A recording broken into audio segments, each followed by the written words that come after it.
रोज रोज मुलांच्या डब्याला करायचं तरी काय, हा रोजचाच प्रश्न असतो. तर आज आहे ना मी इथे ना अद्विकला बेसनाची पोळी काढून देते. कधीतरी तीही खातो तो. आणि त्याच्यामध्ये आहे ना मी कोथिंबीर टाकली का त्याला वाटतं की मी ती मिरचीच टाकली आहे कापून. तर तो ना कधी कधी खातच नाही. तर त्याला आज मी नीट समजून सांगितलं की त्याच्यामध्ये कोथिंबीर आहे, तू खाऊन घे सगळी.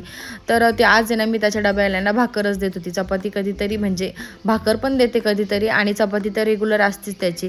तर आमची मॅडम आहे ना रोज दादाला सोडवायला जाते, आणि तिकडून आल्याच्या नंतर आहे ना हिचं काय तर ते माठावरचं झाकण काढायचं आणि खेळत बसायचं, हे रोजचंच काम चालू आहे तिचं.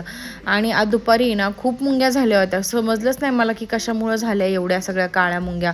अचानकच एवढ्या झालेल्या 10 ते 15 मिनिटातच एवढ्या सगळ्या. कारण की मी नुकतीच भांडी घासून तिथून गेली होती. त्यानंतर आहे ना मला परत ती भांडी घासायला लागली. आणि आद्विक आहे ना आज दुपारी रोज पोहायला जातोय.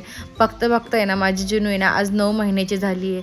कधी मोठी एवढी किती छोटी होती आणि किती लवकर मोठी होतात ना मुलं, खरंच ना समजत पण नाही आहे. आणि असंच आजचा मी तिचा वाढदिवस थोडासा म्हणजे मी थोडंसं सेलिब्रेशन केलं तिचं, दर महिन्याला करते. तर आजही मी तिचे फोटो आणि व्हिडिओज काढले. तर असं होतं माझा आजचा दिवस. चला बाय, भेटू आपण उद्याच्या ब्लॉगमध्ये. आणि जर तुम्हाला माझे व्हिडिओ आवडत असेल ना तर नक्की चॅनलला सबस्क्राईब करा.